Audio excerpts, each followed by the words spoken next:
매번 같은 죄를 되풀이하는 고해성사 벗어나고 싶어요. 되풀이해서 같은 유혹에 빠져듭니다. 잘못이라 생각하면서도 어느새 같은 실수를 저지릅니다. 매번 같은 죄를 되풀이 고백하는 고해성사가 지겹습니다.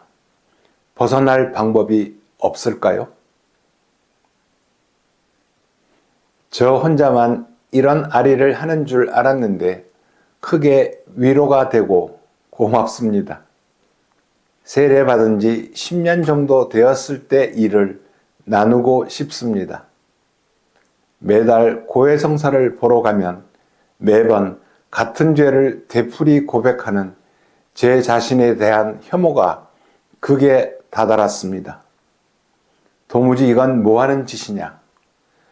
얼굴에 철판을 뒤집어 쓰고 앵무새처럼 같은 죄를 고백하고 있는 자신을 바라보았습니다. 긴 고민 끝에 내린 결론이 이렇게 할 바에는 차라리 때려치우자 싶었습니다. 소위 말하는 냉담 상태에 돌입했습니다. 일단 편하다 싶었습니다. 고해성사는 물론 주일 미사까지 건너뛰면서 스스로 발에 매여 있는 족쇄를 풀어낸 것처럼 가볍다 싶었습니다.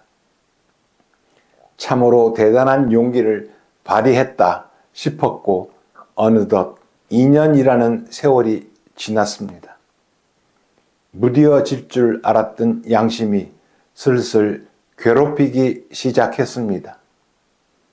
제일 큰 고통은 사랑하고 싶을 때 사랑을 실천할 수가 없다는 것이었습니다.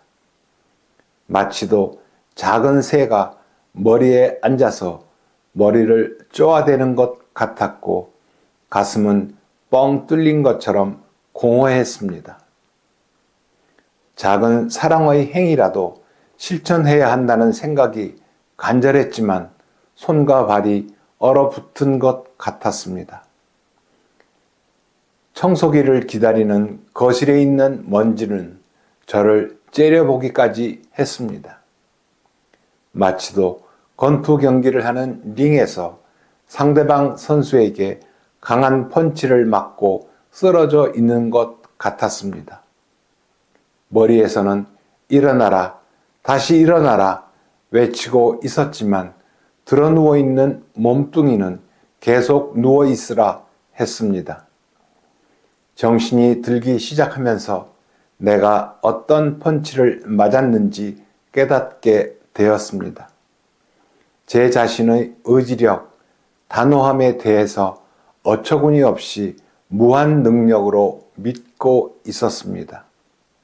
혼자 해보겠다는, 혼자 할 수 있다는 교만에서 한순간도 벗어나지 않았고 주님 도와주십시오. 당신의 은총이 필요합니다. 기도를 하지 않고 스스로 잘났다고 버티고 있었기 때문이었음을 처음으로 깨닫기 시작했습니다. 마음을 모아 회개하기 시작했습니다.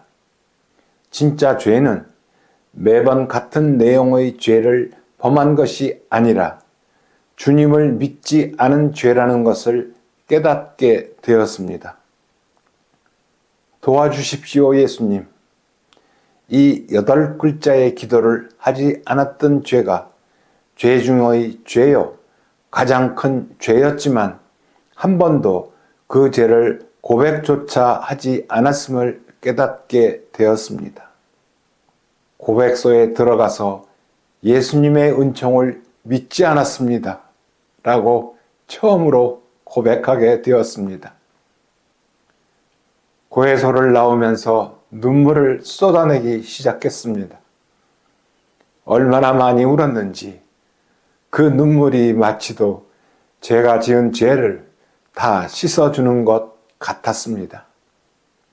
다시 세례를 받은 것처럼 삶이 바뀌었습니다.